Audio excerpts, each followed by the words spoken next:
Okay, dear students, first of all, welcome to everyone. We are starting the pre-scene mock December 2025. I myself, Abil Ahmed, CEO and Principal of Abil School of Accountancy. Let's start December 25 pre-scene mock, and I strongly believe that you people have attempted this pre-scene mock before attending this class. Even those they are watching the recording, I believe you have attempted the question pre-scene mock. Because in order to get maximum benefit, you should have attempted first. Don't worry at all. We'll be discussing pre-scene mock, and there will be a homework as well. So let's start from a very first question, section A. Which of the following conditions in a manufacturing business does not justify switching from traditional absorption costing to ABC for overheads allocation per unit of product? Which of the following condition in a manufacturing business does not just, you have to give us something which is not a justifiable reason. So let's see. The business is planning to replace existing standalone information system with ERP that provides you the justification go for ABC. Because when you are going for ABC, you need to have a sophisticated system, which they are thinking. The proportion overhead has exceeded. Of course, ABC is more suitable where overhead proportion is significant. So point number 2 is also a justification to go for ABC. We need to find out which is not the justification. So this is, the first one is a justification. This is also a justification. The manufacturing process is highly machine intensive, involving multiple steps tailored to a different, again, that provides you justification. The business is operating in a less competitive market. So point number 4 is not justifiable reason to go for ABC. If you are operating in a less competitive market with the competition and less, there's no need to go for ABC. So logically,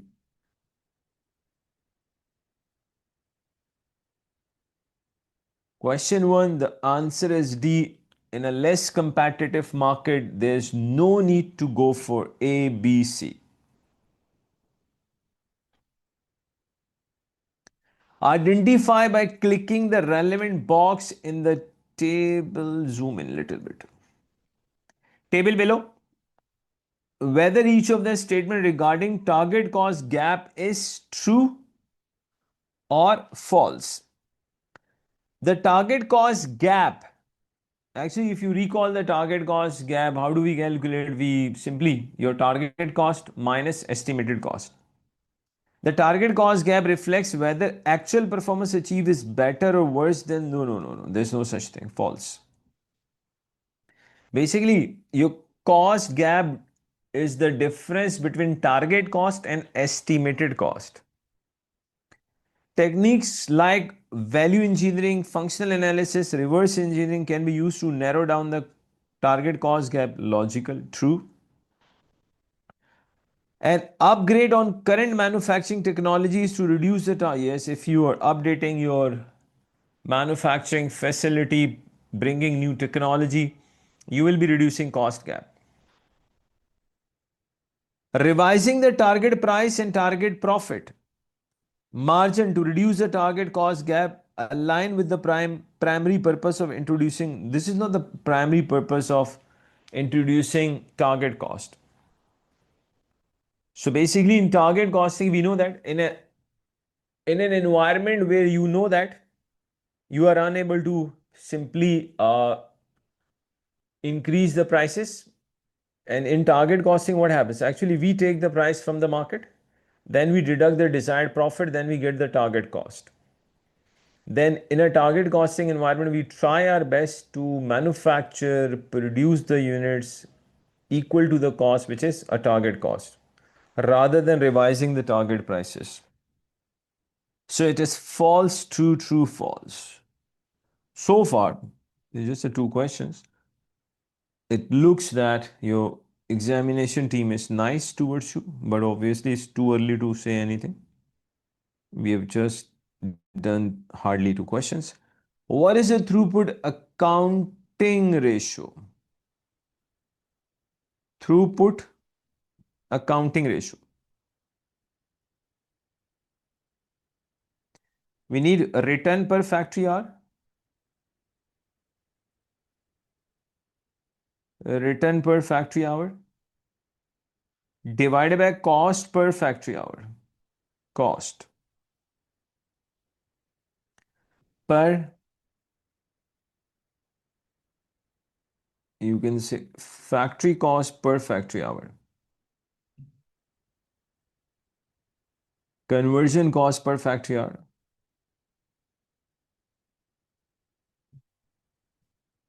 Actually, factory cost is your conversion cost.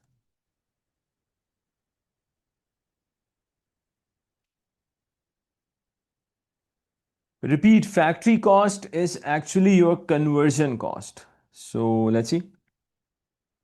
And how do we calculate return per factory hour? Just a minute. Selling price, let's say per unit, minus direct material cost per unit, you will get throughput. Whatever the throughput comes, that will be divided by bottleneck resources. This will give you return per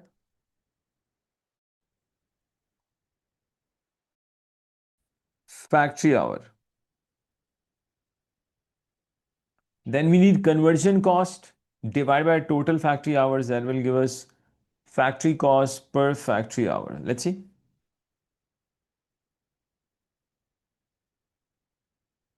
Seal company manufactures a single type of school uniform. The first step in the manufacturing process is fabric cutting. The fabric for each uniform is cut by fully automated cutting machine. Zoom in. Seal company has two of these machines. Cutting is followed by a swing process using four manually operated swing machine handled by four skilled laborers. We have got two cutting machines, and sewing, how many machines we have? We have got four. Selling price is 38. Contribution to sale ratio is 40%. Student, if your contribution is 40, it means variable cost is 60. Actually, selling price minus variable cost gives you contribution. If the contribution ratio is 40%, it means the variable cost is 60%.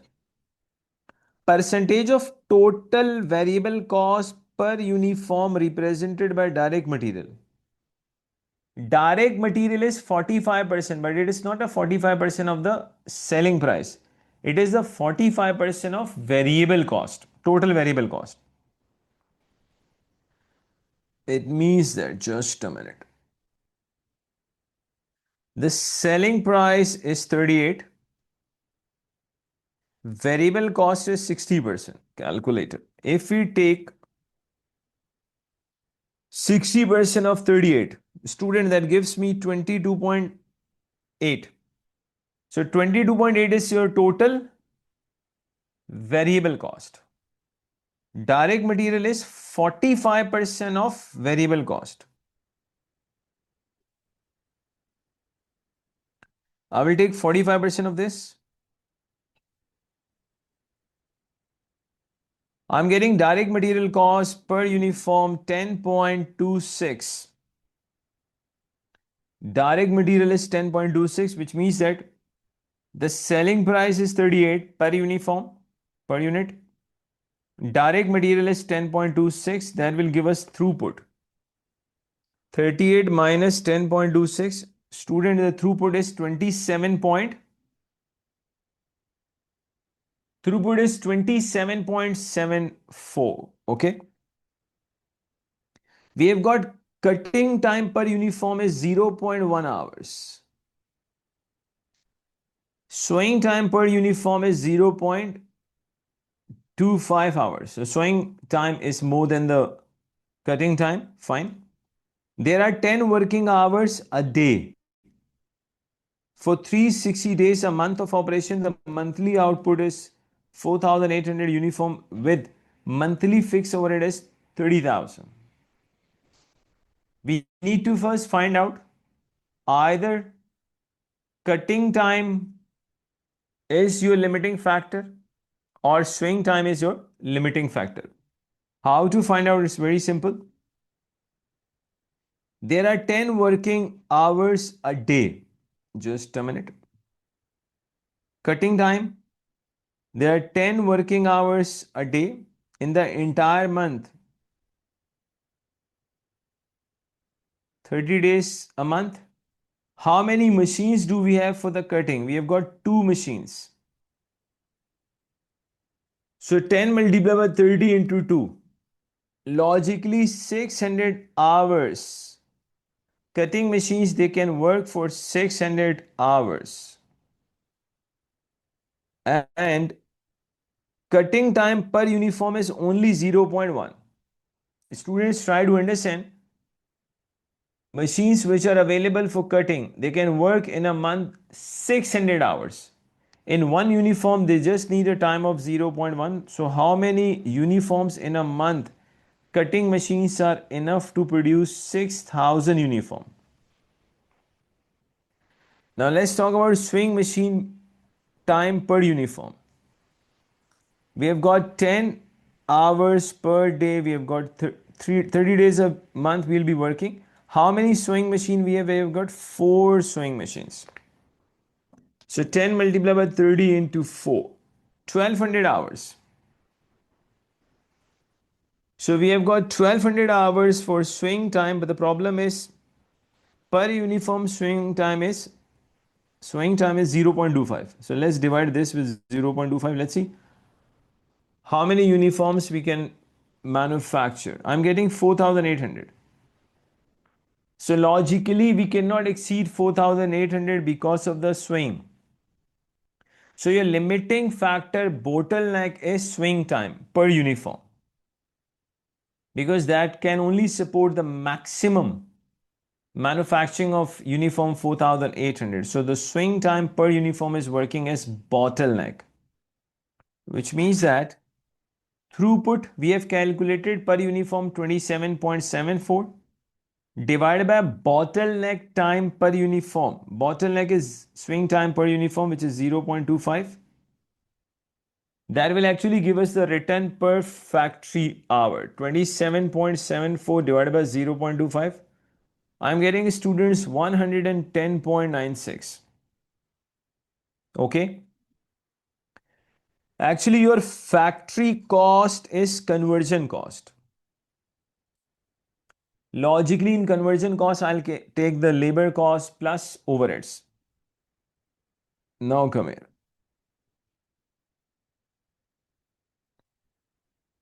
Variable cost we have calculated. The total variable cost is 22.8. Out of that, 10.26 relates to direct material. It means remaining we can say relates to, let's say, variable overhead plus direct labors. So 22.8 minus 10.26. 22.8 minus 10.26 gives me 12.54. So 12.54 is your other variable cost, which let's say relates to direct labor as well as variable overhead.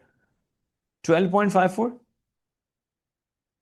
And the budget is, monthly output is how many? 4,800 uniforms plus fixed overhead 30,000. That will give you the factory cost. Factory cost is your conversion cost. So in a month, the factory cost, conversion cost is 90,192. Your factory cost per month Your conversion cost per month is 90,192. Okay. Limiting factor is the time of showing time is the limiting factor. In 1 month, we have got 1200 hours for showing time. Showing time, we have got 1200 hours. So it means conversion cost per factory hour. If I divide this by 1200, 90,192 divided by 1200 gives me 75.16. This is your factory cost per factory hour, or you can say conversion cost per factory hour. Now we can easily calculate throughput accounting ratio. Return per factory hour is 110.96 divided by factory cost per hour is 75.16.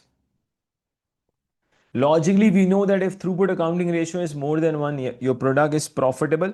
110.96 divided by 75.16. Students, I am getting 1.476317. Let's see. We have got 3 decimal. So I would say this question is a really good question.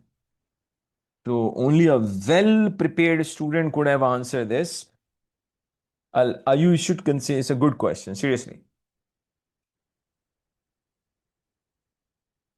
Okay, let's move to another question.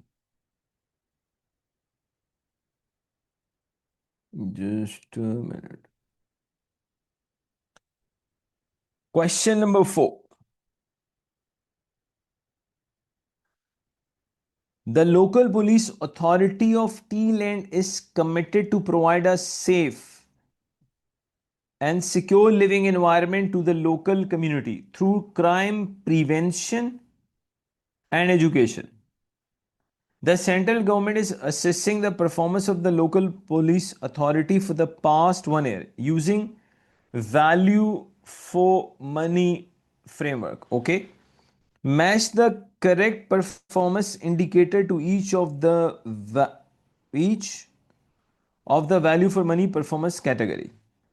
Performance indicator, value for money, performance indicator. Now look at this.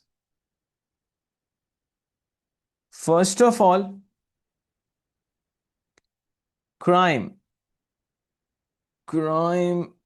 rate. The target is economy. The target is economy. Let's see. Crime rate, cost per prevention campaign, number of resident per police officer. Economy means how, I would say, cheaply you are achieving your objective. So logically, if your performance indicator is crime rate and you are after economy, then you should be checking cost. Then logically, cost per crime prevention campaign should be lower. Prevention campaign should be lower. The second is cost. Now, performance indicator is cost per crime prevention campaign. And let's see the target. Value for performance indicator is efficiency.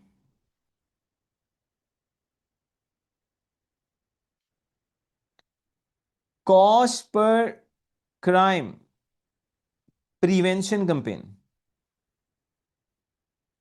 Efficiency. Now the value for money target is efficiency. So logically, if I'm spending cost per prevention campaign, efficiency is number of resident per police officer. There should be more. Number of resident per police officer. That is, it shows efficiency. that how many number of resident per police officer you have managed by spending XYZ cost. Performance indicator is number of resident per police officer. Number of resident per police officer. Let's see what is the target. Target is effectiveness means desired results. So crime rate technically should go down. Crime rate. I really want to see the number of resident per police officer and what is the crime rate for effectiveness. Again, I would say it's a good question. Slowly and gradually, after just 2 questions, examiner has started asking good questions. Okay. Which of the following environment management accounting techniques does not consider financial costs resulting from the business activities? Which of the following environmental management technique does not consider financial cost from the business act? Flow cost accounting will consider financial cost. Life cycle costing, yes. Environmental activity based costing, yes. So only one, that is input and output analysis. That does not consider financial cost. Input output analysis. Okay, now you see. What is the profit maximizing selling price per unit for a period? If you look at the question, it is actually giving you the hint of MR is equal to MC or MC is equal to MR. Can I say where marginal revenue is equal to marginal cost? Actually, marginal cost means your variable cost. So where marginal revenue is equal to the marginal cost means variable cost, you will be having a maximum profit. Okay. What is the profit maximum selling price? So at this point, we need to find out the selling price where we can generate maximum profit. So, okay. A company is planning to launch a new model of product into the market, which currently dominates by few players. Information on estimated revenue and cost for a period are as follows. Examiner has given us a total revenue 600 Q minus 2.5 Q square, where Q is the sales volume in units. Okay. Material cost per unit question. Okay, don't worry at all. Those are leaving right now because of the work, no issue at all. So it will be uploaded on the portal. Direct material per unit is 116. Variable conversion cost is 134. We have got fixed cost as well. Okay, leave that. So at least we know the marginal cost per unit. Can I say 116 plus 134? 250. Your marginal cost is 250. Fine. Now please look at this total revenue.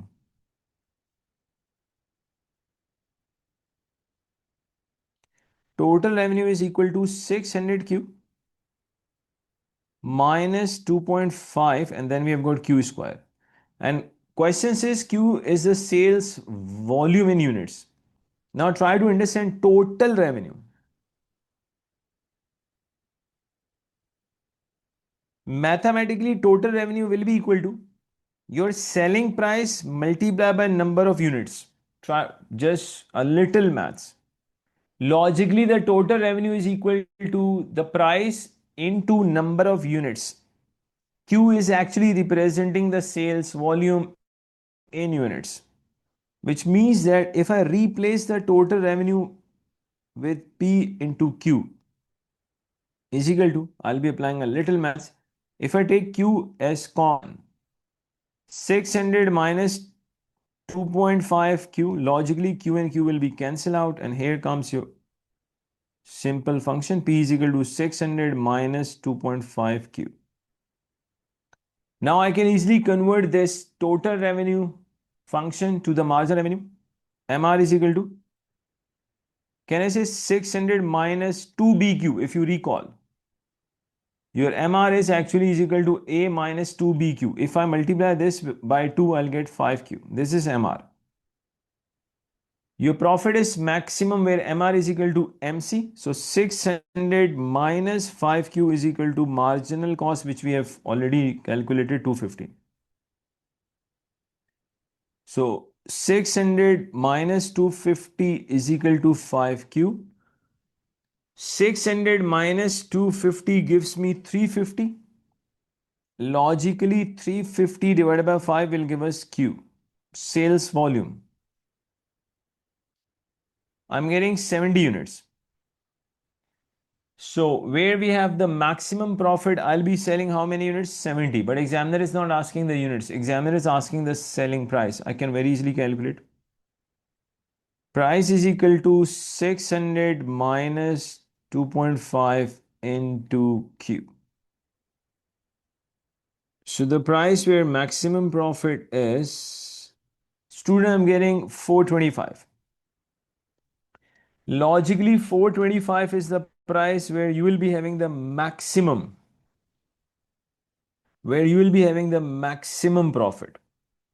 425 is the price where you will be having the maximum profit. Okay. Do we have the options? Okay, just need to write.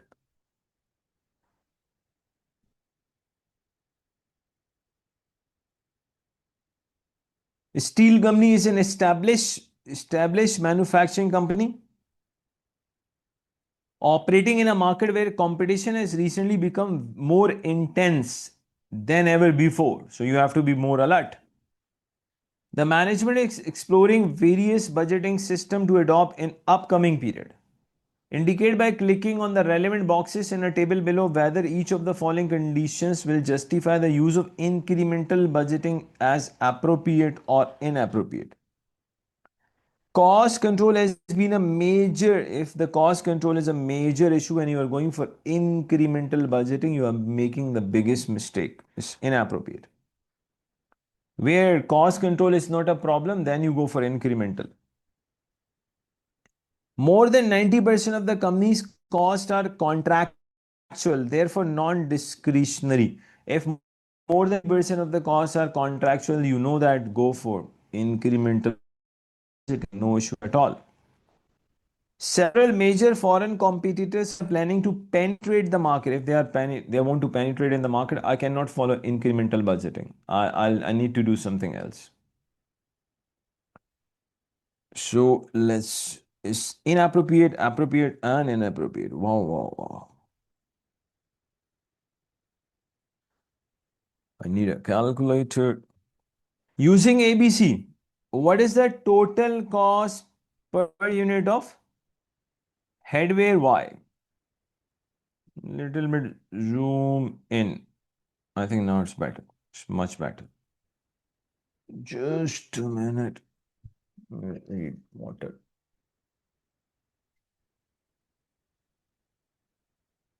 Using ABC, what is the total cost per unit? Okay. A modern manufacturing company specializes in producing a range of headwear, customizable to meet customer needs. Okay. Information for the current year operation is as follows: cost pool, cost drivers, production setup. The cost is 75,200 production runs. In one setup, you can go for 200 production runs, which means that, let's see the setup cost per run. Setup cost.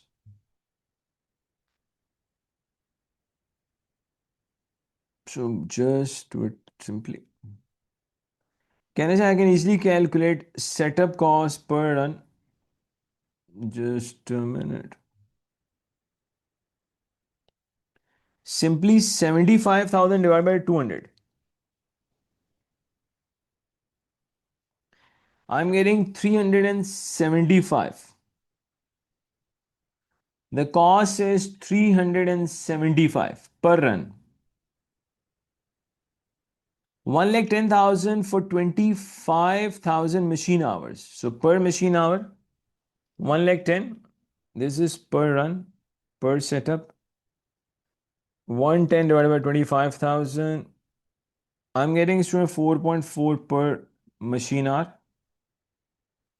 Product handling 380. Cost driver are 380 batches. So per batch, what is the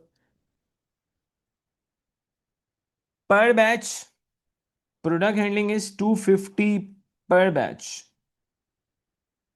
Production setup is 375 per production run. Machine handling is 4.4 per machine hour. Product handling is 250 per batch. Okay. Actually, we have calculated ABC rates. Information for one of the customers order for headwear of Y during the year is as follows. Okay. The number of units ordered. Students, how many units? Customer has ordered 2,500. Okay, fine. Number of units produced per batch. Now, this is important. In one batch, we will be producing how many units? 50 units, which means that 2,500 divided by 50. Students, I'm getting exactly 50.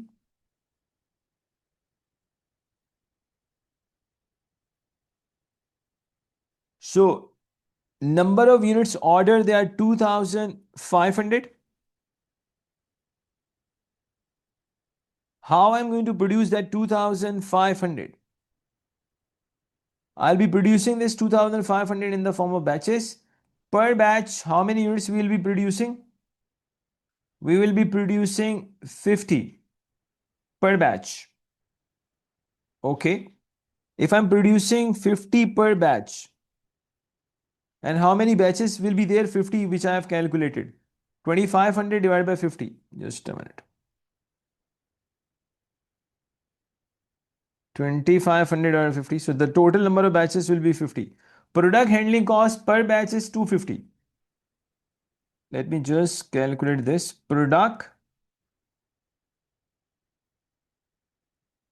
handling cost is 250 per batch. Number of batches will be 50. So 250 multiplied by 50 gives me 12,500.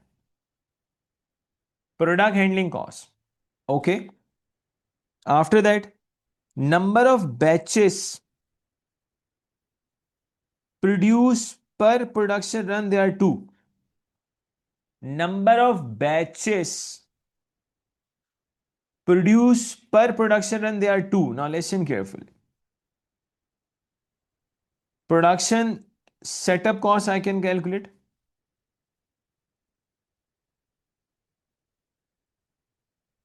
Number of batches produced per production run, there are two. Total batches I need to produce, there are 50. But in one production run is enough for two batches. So it means logically setup cost I will be bearing 25 times. Repeat. Number of batches which we need to manufacture in this order, they are 50. But one run is enough for two batches, which means that in order to manufacture 50 batches, logically the setup will be 25. So we'll be bearing this setup cost 25 times, and per run it is 375. Here comes your production setup cost. Let's see what I'm getting. Students, I'm getting 9375. Number of machine hours required per unit is 0.25 machine hours. That is machine handling cost. Total units under this order, there are 2,500 per unit. The time required is 0.25. 2,500 into 0.25. So student, machine hours, they are required for 2500 units order, they are 625. And machine handling cost is $4.4 per machine hour, which means that the total machine handling cost in this order will be machine handling cost. To manufacture 2500 units, machine hours they will be 625, and per machine hour the cost is 4.4. 625 into 4.4, I'm getting 2750. Okay. So the total overhead related cost is 12,500 plus 9375 plus 2750. I'm getting 24,000.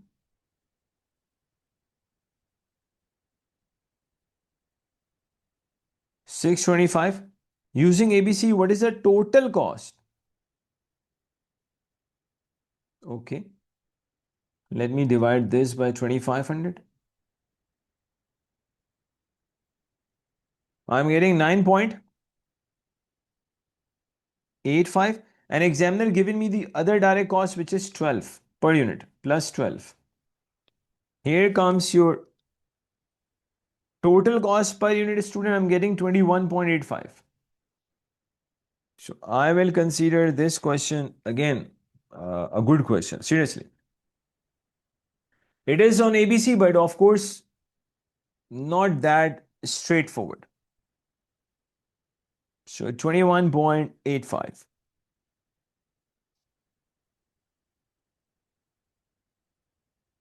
Which of the following statement describes the theory of constraint? Actually, in theory of constraint, what happens? We try to eliminate one limiting factor, then another factor becomes your limiting factor, and that cycle goes on, and it never stops. Which of the following statement describes the theory of constraint? The margin return generated by additional resources will start decreasing at a certain level. No, it has nothing to do with TOC. In every production process, there is at least one factor that limits its performance as a yes.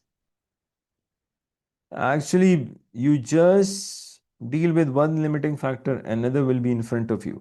TOC.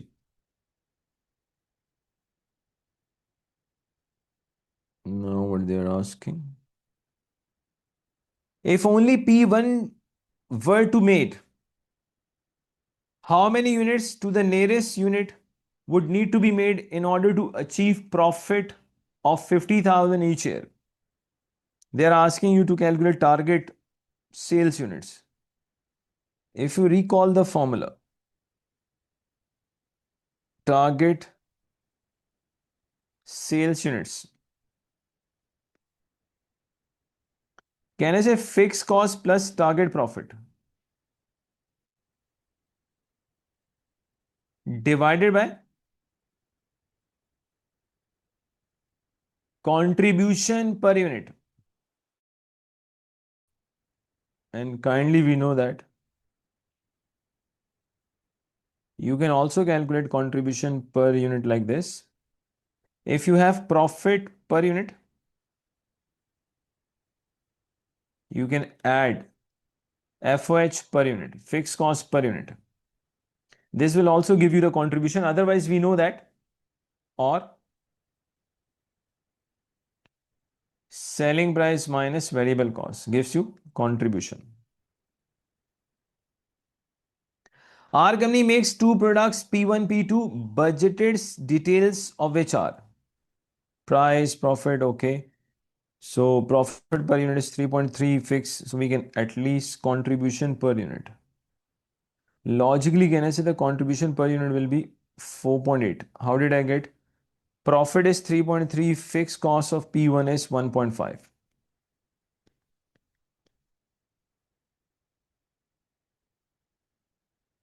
Budgeted production and sale for the year as follows: 10,015 budgeted production. The fixed overhead includes P1 related apportionment of journal overheads only.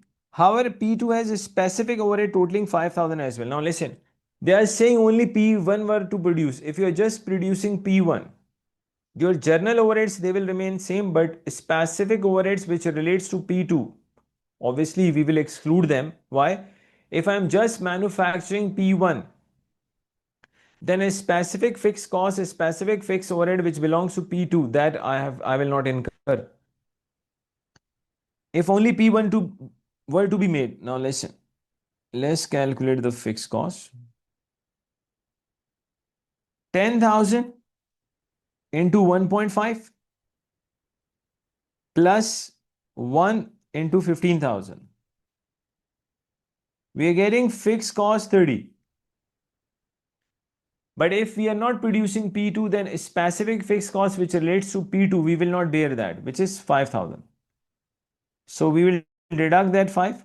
Logically, your general fixed cost, your normal fixed cost is 25,000. Your budgeted fixed cost is 25,000. Target profit, they have given us 50, which means that fixed cost is 25, target profit is 50. Contribution per unit is 4.8. Calculator. 25 plus 50. Students, I'm getting 15,625 units. We are getting target sales units are 15,625.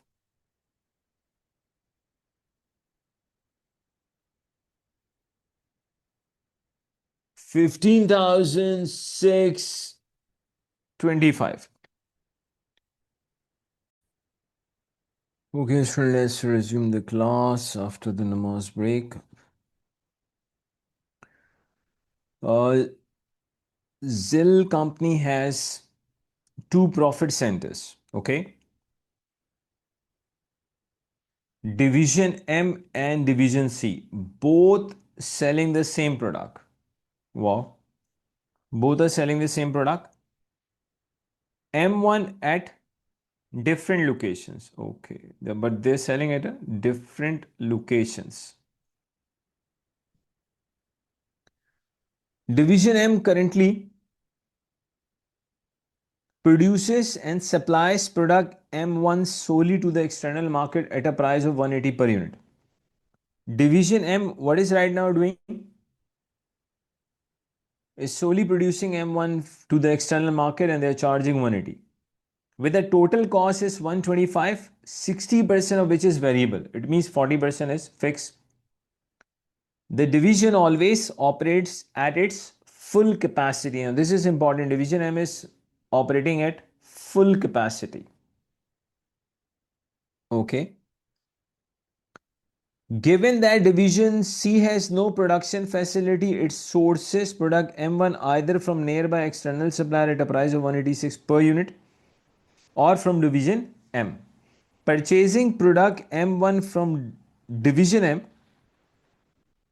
will incur a transportation cost $9 per unit.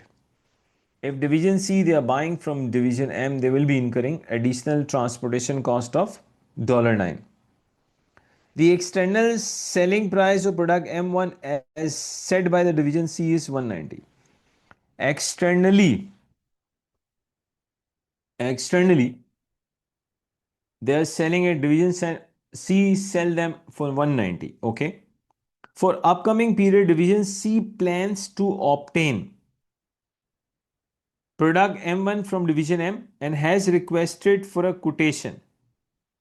Division M has quoted a price of 183. So C wants to buy from M, M is asking 183. Identify by clicking on the relevant box in the table below whether each of the statement regarding the response of both division on the transfer price quoted is true or false. Let's see. Division M will be negatively impacted by transferring additional output of product M1 to division C. So we need to check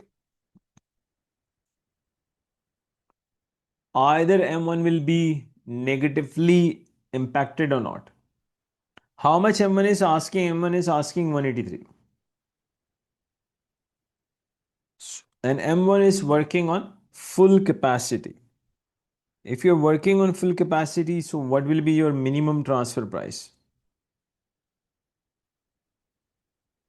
Minimum transfer price is your variable cost, which is marginal cost plus contribution. So when we are working on full capacity, that is our minimum transfer price, marginal cost plus contribution. If you are charging lower than this minimum price, transfer price, then obviously you will be negatively impacted. Otherwise, you will not. Total cost is 125 and variable is 60% of that. Externally, they are selling it for 180 minus the variable cost, and variable cost is 125 into 60%. Variable cost is 75. How did I get this 75? 125 into 60%. So let's see.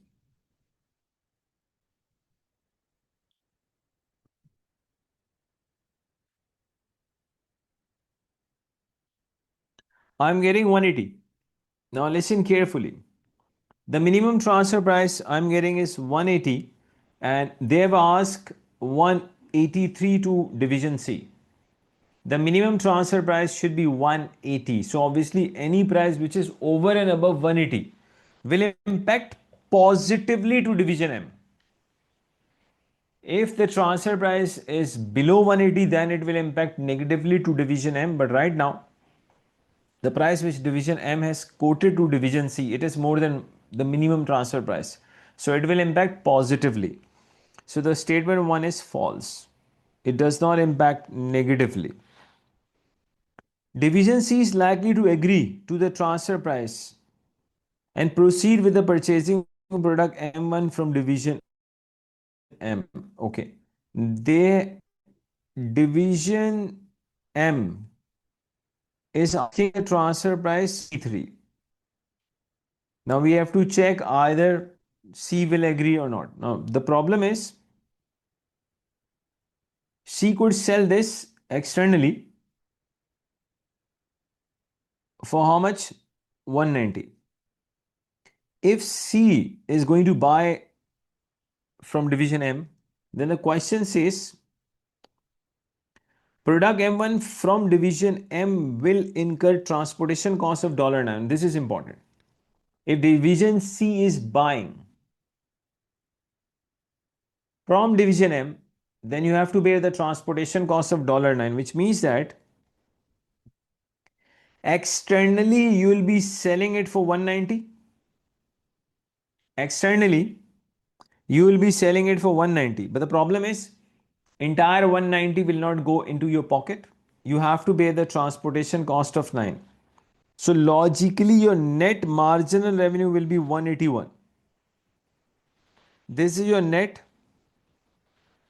marginal revenue. Now the problem is division C can maximum accept 181 transfer pricing. It cannot accept more than 181. Why? Because they will be selling it for 190. But when they will be buying the product from division M, they have to pay the transportation cost of $9. So logically their margin revenue is 181 and you are asking 183. So the maximum transfer price for division C will say yes, it is 181. Any value which is over and above 181 will not be acceptable by division C. So division C is likely to agree no. Division C will not agree. Why would I agree? Because I'll be selling in the market for 190, but when I'm going to buy from division M, then I have to bear the transportation cost of $9. So the net revenue is 181. So maximum transfer price for which we will say yes is 181. Any price which is over and above 181 is not acceptable by division C. So both the statements are false. What are the forecast sales units for the second quarter of year 3? Please read it again. What are the forecast sales units for second quarter of year 3? Okay. Ice cream company predicts that sales volume using the following equation: 1,05,500 plus 8,000 x. X denotes the quarter number, where the first quarter of year 1 is 10. Now this is important, okay? Quarter 1 of year 1 is equal to 10. They also apply seasonal variation on their forecast. Now listen, we'll come to the seasonal variation. First of all, what are the forecast sale units for the second quarter of year 3? X actually denotes the quarter number. And the question says quarter 1 of year 1 is 10, which means that we are in year 1, quarter 2, 3, and 4. So I'll add 1 plus 1 plus 1. End of year 1, the total number will become 13. Then the second year, again I've got 4 quarters. I'll add this. I'll reach to 17. Then year 3, second quarter. Year 3, I need to forecast the sale volume of year 3, second quarter, 1 and 2. So I'll add 2 more. So it means logically your X will be 19. So 105500 plus 8,000 into 19. Let's see what we are getting. Then we'll be incorporating the seasonal variations as well. 2,57,500, but this is without seasonal variation or seasonal variation. Quarter 2, the variation is 110%. So simply it will rise by 110%. Multiply this with 1.1. Student, I'm getting 2,83,250. I'm getting 2,83,250. Let's see, do we have any option? Oh, you have to just write 2,83,250.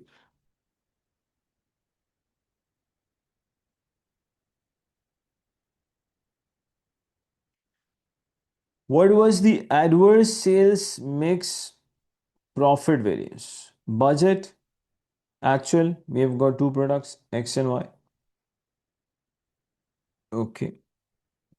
So there's no harm at all. You can take budget first. Otherwise, actual quantity into actual mix. You have got 1100, 718. Then we have got budgeted quantity. So we have got actual sale mix variance. We have got actual quantity into actual mix. Again, the actual quantity, but this time it will be standard mix. So if you convert this, it will remain 1200 and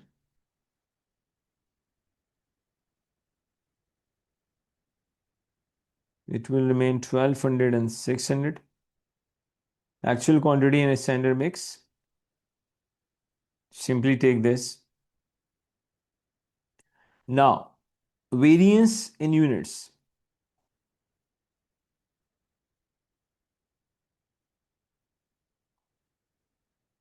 Otherwise, another way of calculating this actual quantity and a standard mix is take actual quantity, multiply by 1200 upon. The ratio is 12:6. You can do this also, just for the sake of ratio. 12:6 So you can do this 12 upon 18, or the ratio is this, which means that if I convert this into standard mix, I should be doing 2 upon 3.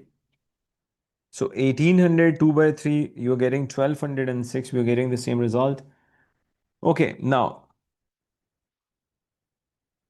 actual quantities 1100, but according to standard mix, it should have been 1200. So actual is less, the variance is going to be adverse 100. Here, actual is more, so profit is more, favorable 100. Logically, sale mix profit variance in quantities will always be 0 because it is a difference of two columns. In both the columns, actually, total quantity is same, only the ratio is different. Now, let's take standard profit per unit. Standard profit per unit is 9 and 4. So, variance in dollars, we are getting 900 adverse, 400 favorable. So, net adverse is 500.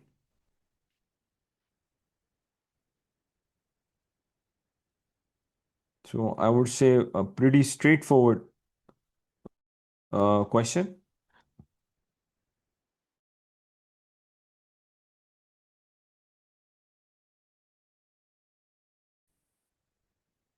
Which of the following is statement regarding the performance management in not-for-profit organization is are correct? Okay. Objectives can often be non-financial or non-quantifiable, which makes it more difficult to assess whether objectives have been achieved. Correct. That is a problem in case of not-for-profit organization.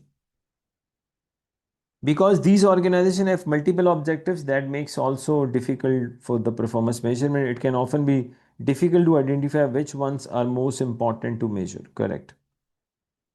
Unlike commercial organizations, not-for-profit organizations need to focus primarily on the interests of internal stakeholders. When managing, no, you will be, why only in external? You have to focus all the stakeholders which are associated with your organization.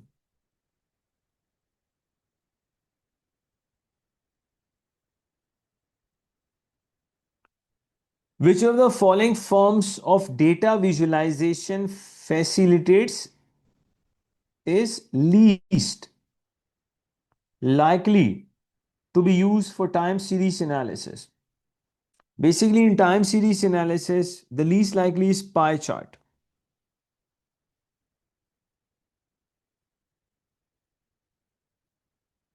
Otherwise, line chart, bar chart, scatter diagram, they all be used for the can be used easily for the time series. The least useful is pie chart. So, students, that is, I think, section A. Now, let's come here.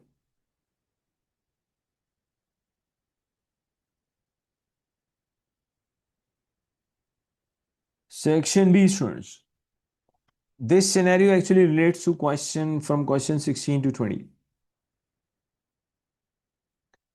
Based on the projection of labor efficiency, what is the implied learning rate to the nearest whole percentage? Okay. GH company manufactures bespoke corporate gift items in batches. Improvement in labor efficiency often occurs in the production of process over time. As GH company workers become familiar with the production process, GH has recently received an inquiry from a corporate client about a potential large order of a bespoke gift item. A projection of labor efficiency related to this potential order has been. Cumulative labor time for one batch is 8, for two batches 15.2, three batches, four batches. We know we need to just calculate learning rate. And we know that basically in a cumulative labor time approach, when labor does the twice of the previous work, then learning curve will apply. So there's no issue at all. Four batches means obviously four batches they are twice of two, and two batches they are twice of one. So by reaching till 4 batches, how many times learning curve has used, uh, learning curve will apply 2 times. That is, 2 batches, they are twice of 1. 4 batches, they are twice of 2. So by when I'm reaching 4 batches, logically 2 times learning curve is applied. So 28.88 is a cumulative labor hour for 4 batches. So if I divide this by 4, 28.88 divided by 4, I'm getting 7.22. That is average time per batch. 7.22. First batch took 8 hours. I'll take power 1 upon 2. 1 upon 2 means 0.5. Why 1 upon 2? Because 2 times learning curve has applied. Is equal to R. Let's see. 7.22 divided by 8, the power is 0.5. Students, I'm getting 0.95 multiplied by 100. So the percentage is 95. Learning rate is 95. There is another way of calculating the same thing. Obviously, 2 batches, they are twice of 1. 15.2 if I divide this by 2. So I'm getting on average time 7.6. So 7.6 divided by 8 will directly give you 95%. You can check. It's up to you how you are calculating. But you should know that if you are working, when you are taking the data of 15.2, so when you have just made 2 batches from 1, you are reaching to 2 batches, which is the twice of 1. So learning curve will apply, but only one time. It has applied only one time. When I'm taking the cumulative time of 4 batches, so while reaching on 4 batches, learning curve, it has been applied 2 times. So students, the learning rate is 95%. Okay, let's see. In a cumulative approach, whenever we are doing twice work of previous, then learning curve will apply.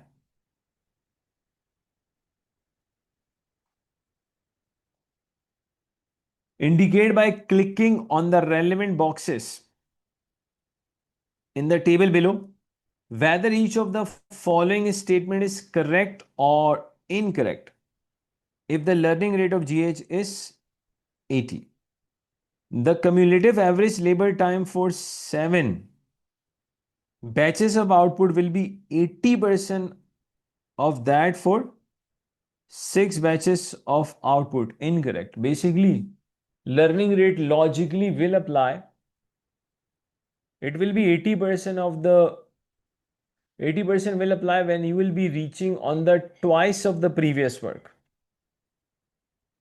80% will apply when you will be reaching on twice of the previous work.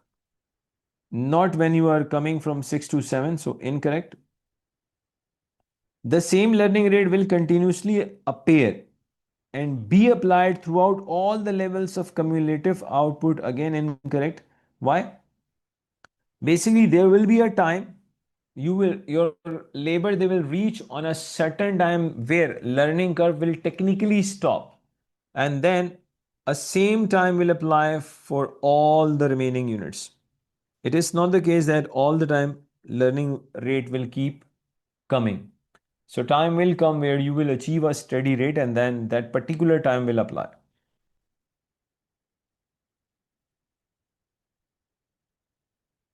So learning curve practically actually it stops at a certain point. The management of GH company is exploring several measures to further improve what?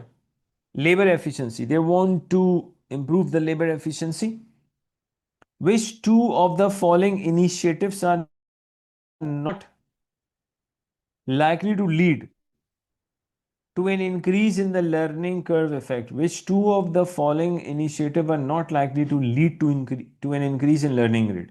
Implementing a short-term employment contract, this will not lead to an increase in learning rate, because short-term means you will keep changing the employees. When you will keep changing the employees, learning rate will not increase. Provide on-site training to all newly recruited staff, that will improve the learning rate. Changing from time-based remuneration system to a piecework, that will also improve the learning rate.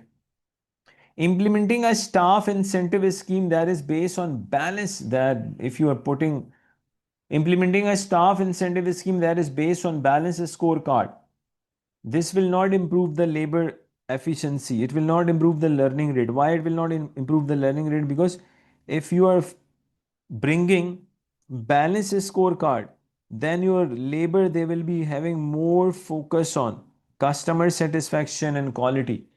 Obviously, when you will be having more focus on customer satisfaction and quality, then obviously you will not be after achieving the learning curve.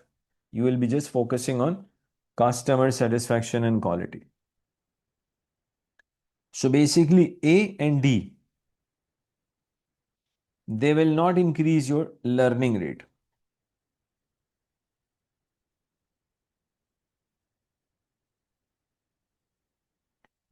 What is the price to be quoted per unit for the order of 150 units? Okay. The index learning, they have given us after a follow-up meeting with the client. GH company is required to provide a quotation for an order of 150 units of the gift item. Additional estimated information pertaining to the order is direct material cost is 1.5 per unit, variable conversion cost is 12 per labor hours, fixed overhead is 0.70 per unit, production quantity per batch is 30 units. In one batch, we produce 30 units and markup is 25%. We know that markup is a percentage of cost. First of all, the order is 150 units. We manufacture this in batches and one batch means 30 units. So 150 divided by 30. How many batches? 5. So technically the order is for 5 batches. Okay. We are required to calculate what is the price per unit. Direct material is 1.5 per unit. So into 150. That will give us the material cost. 225. Variable conversion cost is $12 per labor hour. How many batches will be manufacturing? 5. Now look at this. Cumulative labor time, cumulative. In order to manufacture 5 batches, your total time will be 35.50 hours. In order to go for 5 batches, the cumulative labor time is 35.5. So into 35.50. That will give us the variable conversion cost. 12 into 35.50. I'm getting 426. Fixed overhead is 0.7 per unit. How many units order is? 150.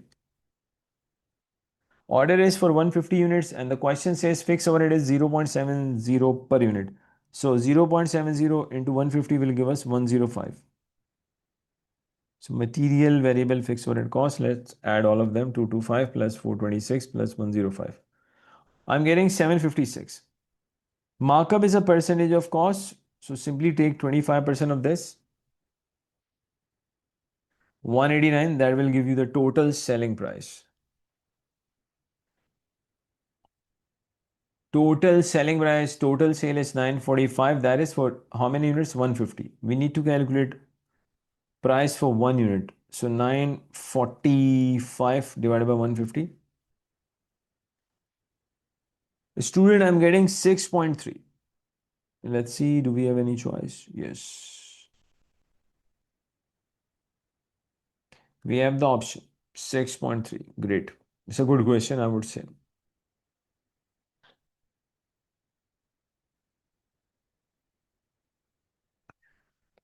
Based on the current pricing approach, which of the following is most likely if a new order has been price quoted based on an estimated learning rate? 90%, but actual rate is 82. Always understand one thing, student. The lower the learning rate percentage, the more efficient is your labor. Repeat. The lower the learning rate in terms of percentage, the more is your labor efficient. For example, if it is 90%, assuming first unit takes 100 hours, 90% means then when I'll be reaching on the twice of the previous, then 90% will apply. 90% of 100, obviously it is more than if the learning rate is assuming 82% or 80%. So you just need to understand one concept. The lower the learning rate percentage, it shows your staff, your labor is more efficient. Based on the current pricing approach, which of the following is most likely? If a new order has a price quoted based on an estimated learning rate 90, but actual rate is 82. Let's see. Price quoted for the order will be more competitive and more profitable than expected. It will not be more competitive. Why? You know your learning rate 82% means your actual cost relating to the labor will be lower. Instead of using 82, you are using 90%. So your cost will be higher. When the cost will be higher, the price will also be higher because your policy is cost plus markup. So whatever the price comes, it will be a higher price when you are working on learning rate 90% as compared to 82. So it will not be more competitive. Yes, you can say it will be more profitable. Why more profitable?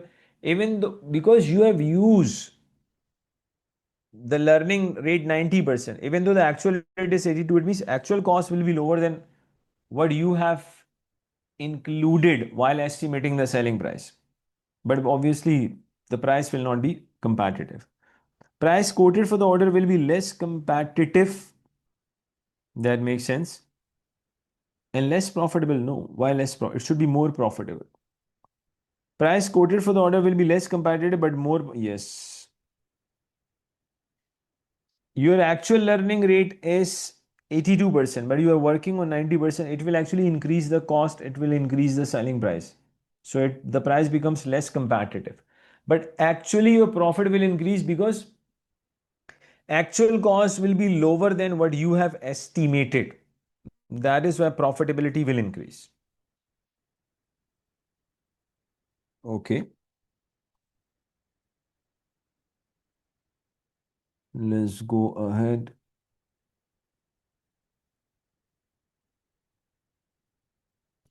Student, this question actually, hope this much is the data. Yes. This small scenario, I would say, relates to question number 21 till 25. Just read it once so that we can discuss.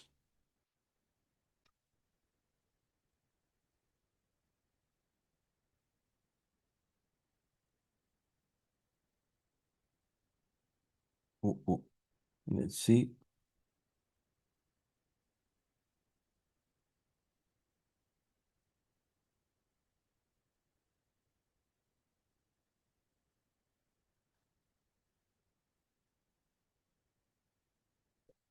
If leisure company aims to select alternative that has the highest return, under the worst case scenario, what should the room rate per night be? Examiner is asking us basically maximum rule. If you recall a student in maximum rule, what happens? Maximum rule means best out of the worst. Maximum means we will opt best but out of the worst. If leisure company aims to select the alternative that has the highest return, under the worst case scenario, what should the room rate per night? So examiner is asking maximum rule means best out of the worst.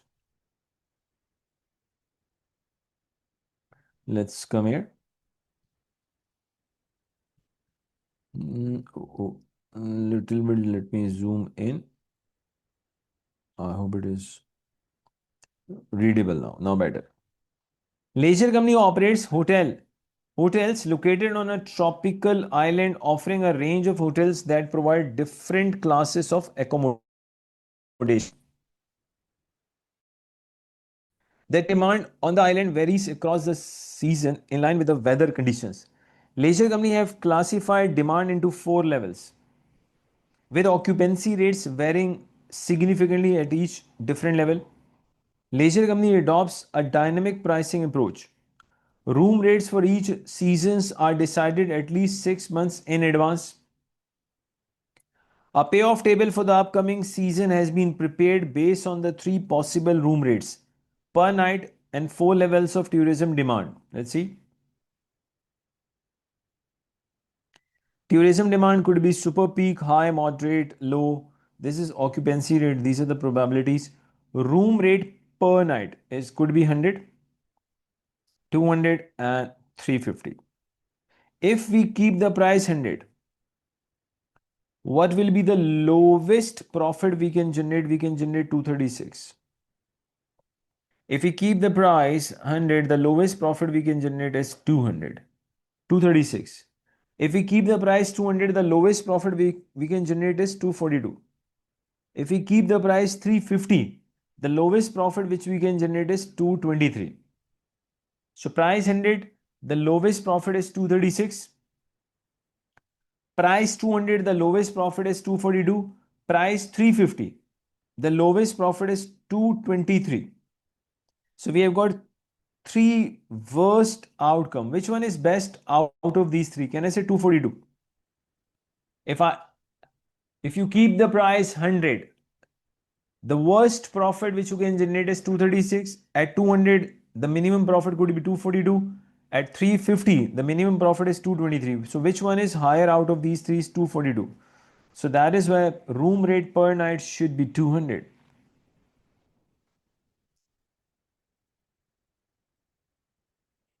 Basically, when the price is 100, so the profit which you can, minimum profit you can generate is 236.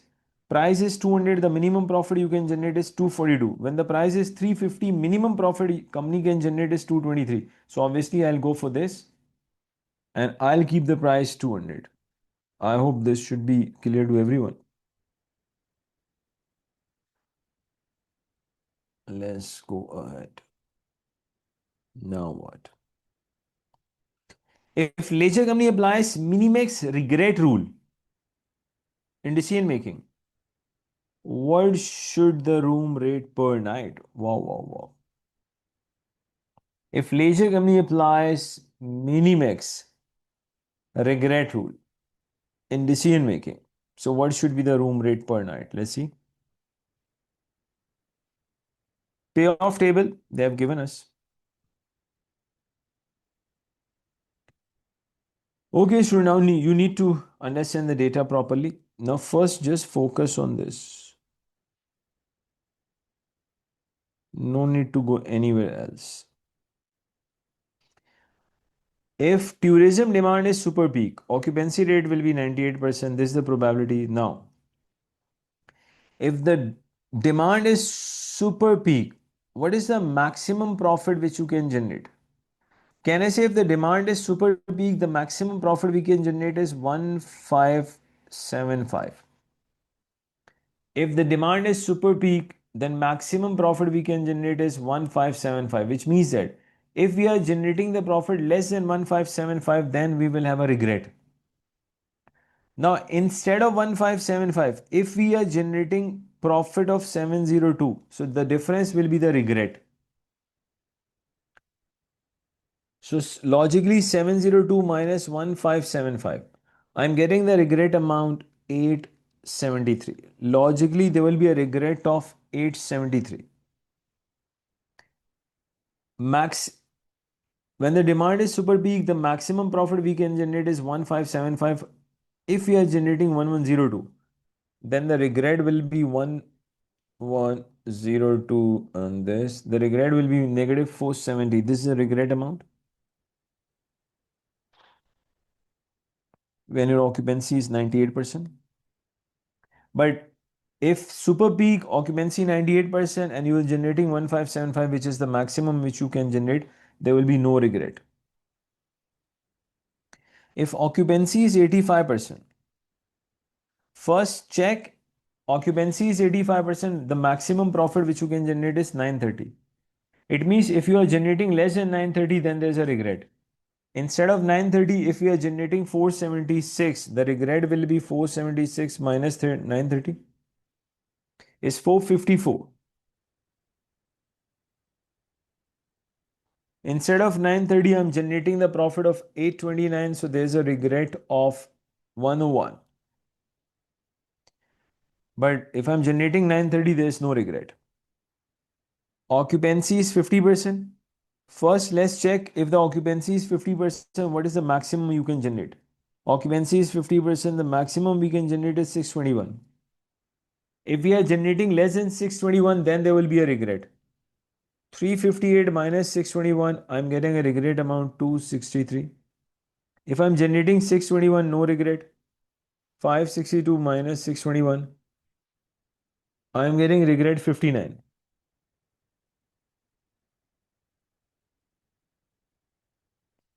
If occupancy is low 20%, at 20%, the maximum we can generate is 242. If you are generating less than 242, then there will be a regret. 236 minus 242, there's a regret of 6. Here we don't have any regret. And 223 minus 242. I'm getting a regret of 19. Now please, if the selling price is 100, the maximum regret could be 873.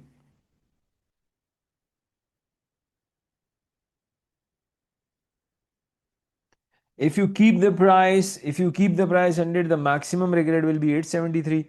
If you keep the price 200, the maximum regret will be 473. If you keep the price 350, the maximum regret will be 59. So student, if the selling price we keep 100 and things they go wrong, the maximum regret we could be 873.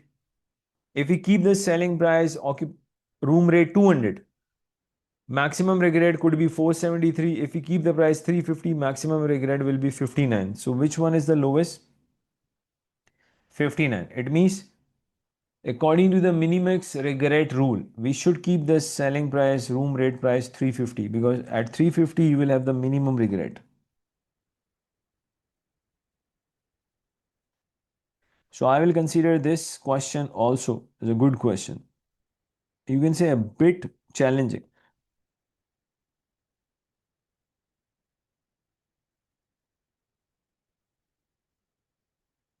Leisure is exploring the use of expected values in aiding its pricing decision. Leisure company is exploring the use of expected values in aiding its pricing decision. Which two of the following statements would justify the use of expected value for leisure company's pricing decision? Which two of the following, you should know that expected values are long-term averages. Let's see. When weather conditions are fully, no, if they are uncertain, expected value will not work. When decision maker is if you are an optimistic, then we don't consider probabilities. We don't work on expected values. Actually, when we are risk neutral, then we work on expected values. When the forecast weather conditions have remained similar for the past decades, now expected values make sense because more or less you're getting the same outcomes. When the likelihood of each weather condition is known with what? Certainty. Again, go with expected values. So leisure company is exploring the use of expected values, aiding its pricing decisions. So C and D. Again, if whoever is having a good understanding of, I would say, expected values, could easily done this question. Let's move ahead.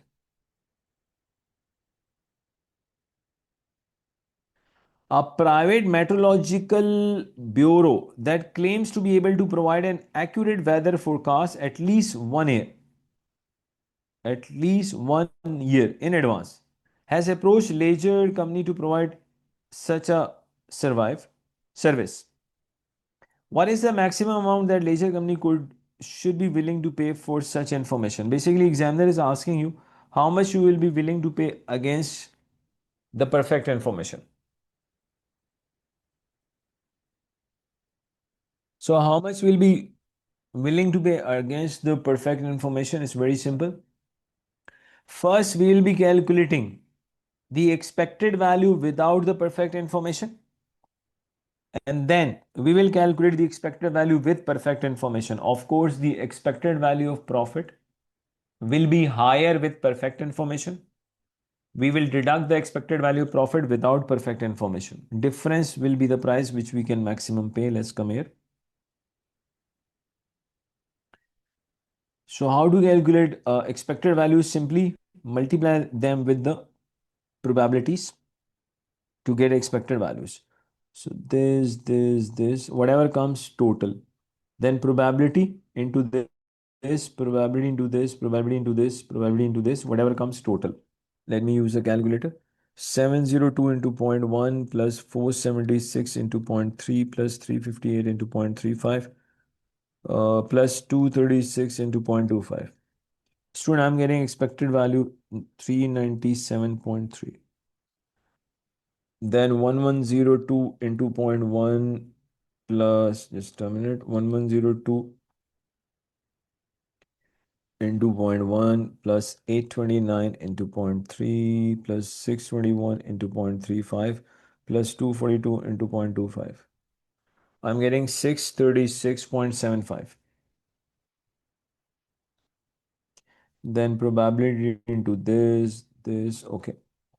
1575 into 0.1 plus 930 into 0.30, 562 into 0.35 plus 223 into 0.25.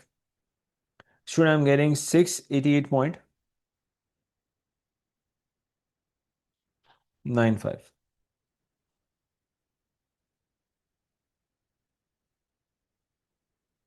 Now, which one is higher? So without perfect information, I will keep the price 350 logically, and I'll be generating the maximum 688.95 without perfect information. Expected value of profit without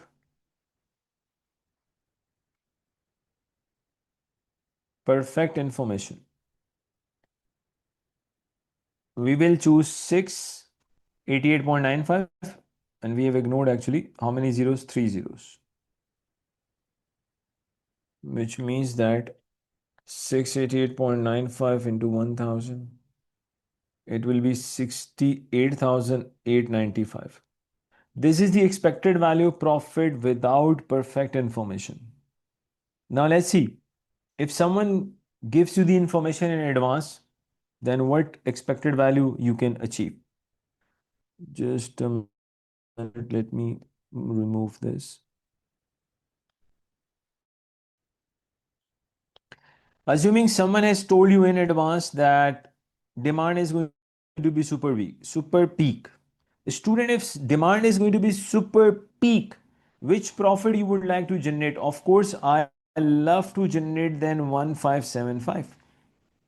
If someone in advance that demand is going to be super peak, I love to generate 1575 then. I will not be after this and this. I'll choose 1575. If someone tells me the demand is going to be high, I love to generate 930. I will not be interested in these two profits. If someone tells me in advance demand will be moderate, I love to generate 621. Not interested here. If someone tells me in advance the demand is low, so I love to generate 242, leave this. So here comes expected value with perfect information. Expected value with perfect info. 1575, the probability is 0.1. 930 into 0.3. 621 into 0.35.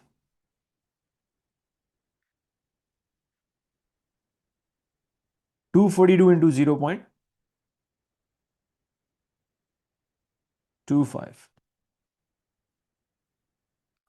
1575 into 0.1 plus 930 into 0.3 plus 621 into 0.35 plus 242 into 0.25. Students, I am getting 714.35, or if I multiply this with 1000,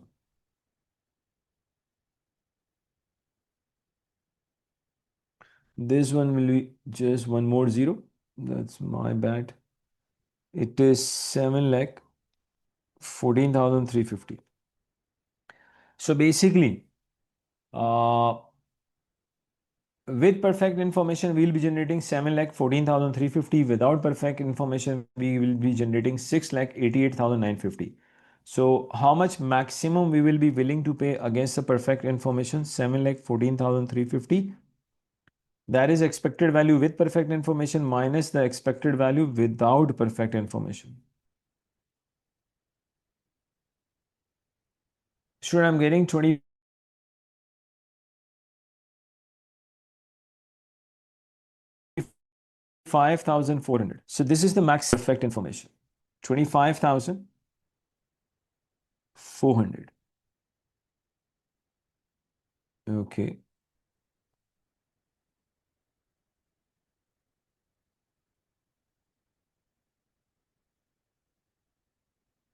There's another question. Okay. Let's see. Indicate by clicking on the relevant boxes in the table below whether each of the following statement regarding decision making techniques under risk and uncertainty is correct or incorrect. By applying appropriate tools and techniques, senior management at leisure company can eliminate risk and uncertainty in the decision making. Actually, you can't do that. You cannot eliminate, you can reduce, you can manage risk and uncertainty, but you cannot eliminate.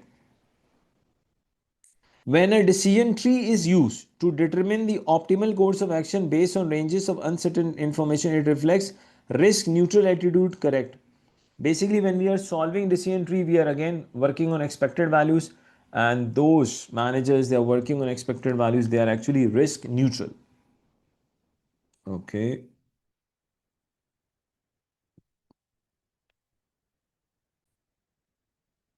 Okay, so let's discuss the last question of section B. What is the total material mix variance to the nearest dollar? If you recall the mix variance, how many okay. Fit Company produces a range of energy bars popular with athletes and fitness enthusiasts, which come in a variety of flavors. Fit Company operates a standard costing and variance system to control performance. All purchasing is handled by a procurement manager, and a production manager is in charge of all stages of manufacturing. The standard cost card for one of their products is as follows. Cereal takes 30 grams to produce one product. Glucose syrup 12 grams, protein powder 8. And this is $0.4 is the cost of, let's say, one product. Okay.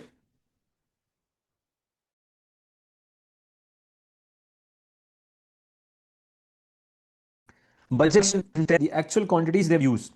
Cereal they've used 380 kgs. Remember, inputs they have standard they have given us in grams.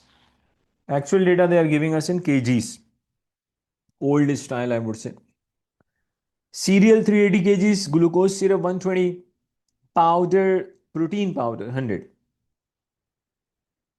The production manager performance is partially assessed using the quarterly direct materials usage variance. We know that if you have the material mix and material yield variance, they are the breakup of usage variance as performance metrics, and the purchasing manager is partially assessed with the direct material price variance. But right now we are just after material mix variance. So we have got three materials less CGP, cereal, glucose, protein powder.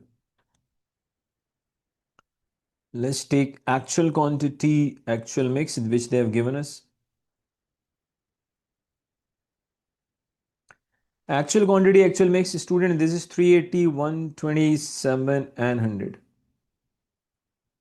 380, 127, and 100. Let's add all of them. So 380 plus 127 plus 100. I'm getting 607. Now basically 607, we'll convert this according to actual quantity and standard mix. Of course, total will remain same, only the difference will be in the ratios. According to the standard, the ratio is 30 is to 12 is to 8. So the total is 30 plus 12 plus 8. 30 plus 12 plus 8, it is 50. So serial should be 30 out of 50. 60730 upon 50. 364.2.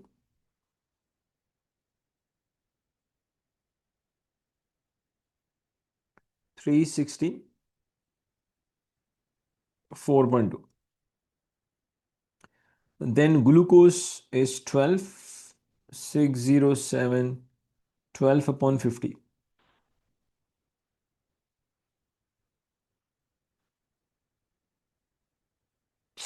I'm getting 145.68.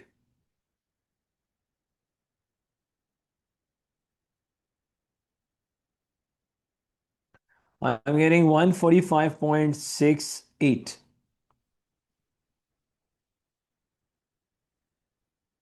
Protein, you can take the balancing figure.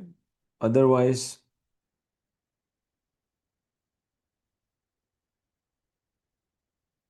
6078 upon 50. 97.12. Let's see. 145.68. 97 point. Now you will get variance in kgs.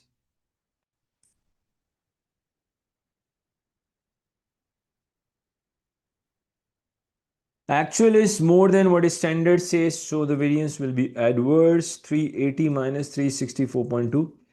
Logically, it is 15.8, but adverse. Because actual mix is more than the standard mix. If actual mix is more, the cost is more, so adverse.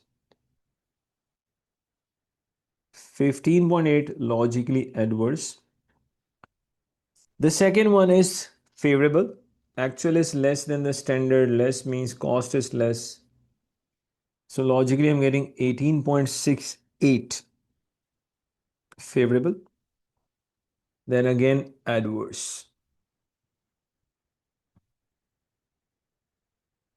We know that material mix variance in kgs will be 0. Now let's take the price. Cost per kg. Standard cost per kg. They have given us 10, 6, 3.5. 10, 6, 3.5. Variance in dollars. 15.8 into 10, 158 adverse. 18.68 into 6, 112.08 favorable. 2.88 multiplied by 3.5, 10.08 adverse. So finally it will be, final answer will be adverse. Let's see how much. Sure, I'm getting 150. No, just a minute. I'm getting 158, then I'll deduct 112.08, then I'll add 10.08. So I'm getting 56 adverse. 56 adverse. Material mix variance. Material mix variance is 56 adverse. Again, whoever knows the format of material mix variance should not make, obviously is not going to make the mistake. Next question. What is the total yield variance? Student, if you recall the yield variance, is the difference of just two things.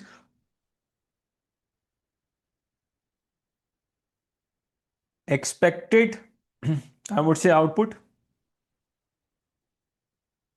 and your actual output. Whatever comes, multiply by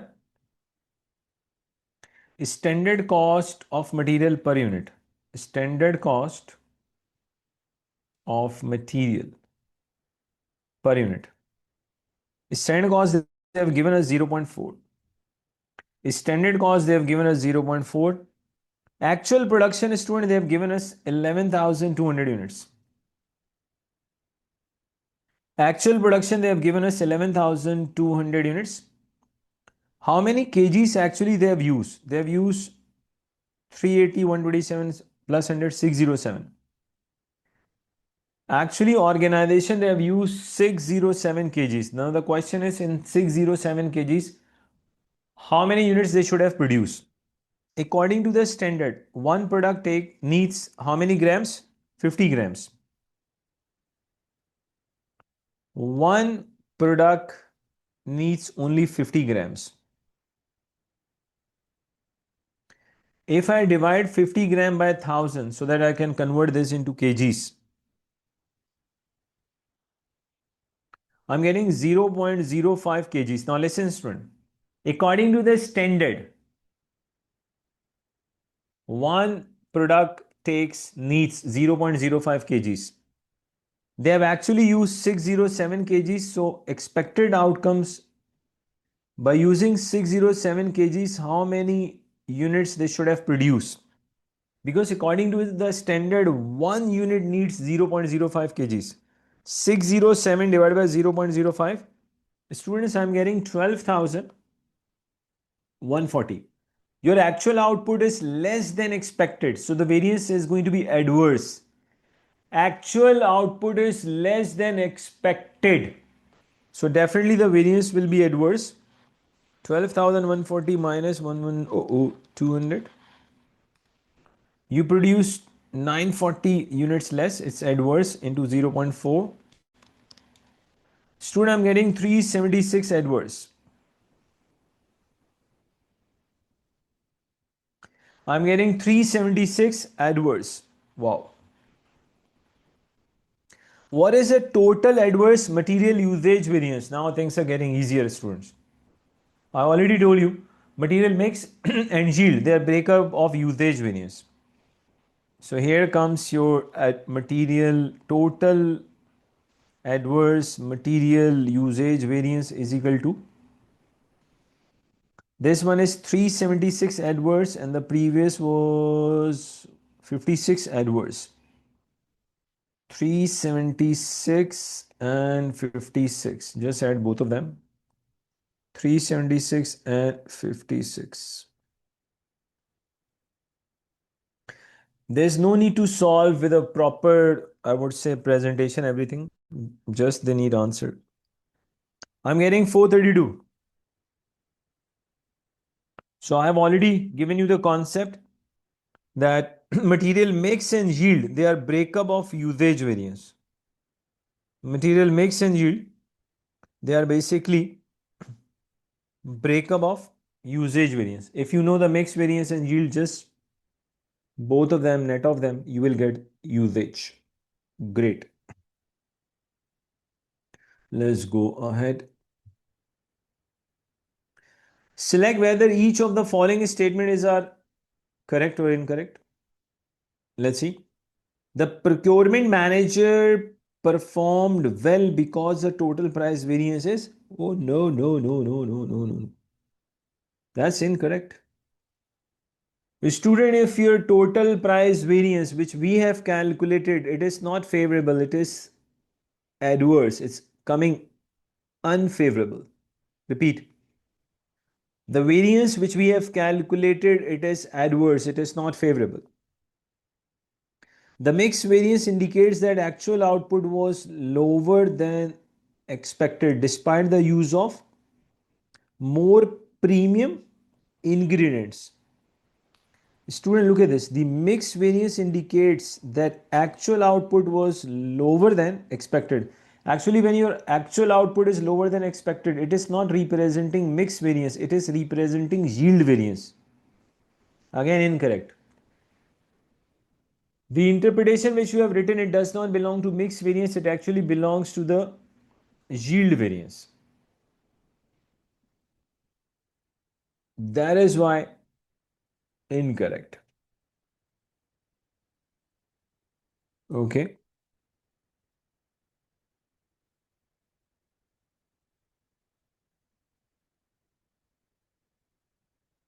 Let's see what else we have. Select whether each of the following statements are correct.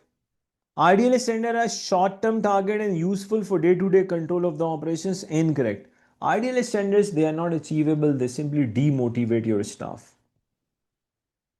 Why you are saying ideal standards are short-term and they are not useful at all?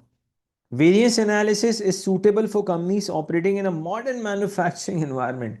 In a modern manufacturing environment, basically, we should be talking about TQM, total quality management, or something like that. We should not go for variance analysis. So, students, that is all about, I would say, pre-scene PM December 25 ACCA mock. We have discussed the entire section A as well as section B. Student, section C, I'm giving you for homework. That is, I would say, very easy. While attempting the section C, in any question, if you have any query, anything which is not understandable by you, you can always ask the question in your relevant WhatsApp groups. Obviously, my support is available to my all enrolled students till the last day of exam.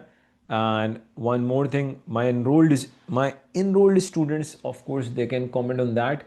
We actually run one of the best WhatsApp support in the entire world. There's no teacher assistant. I personally reply to all the queries. I never leave even a single query unanswered. So, Alhamdulillah, that is my record. That's a record of my college that we reply to all of your queries. And already, students, we have discussed the pre-scene mock of, I would say, FR, TX, FM, PM, double A we'll be discussing. I think ASA will discuss the double A tomorrow. And tomorrow we will also be discussing the pre-scene mock of SBR. And then after SBR, we'll be discussing the pre-scene mock of ATX and AFM. AFM, we have already started the discussion, but the remaining question will be doing it. So students, that is everything from my side. Thank you very much for watching this lecture. Do give the feedback on this lecture. Hope to see you all and others in my other courses as well. Thank you very much and God bless you.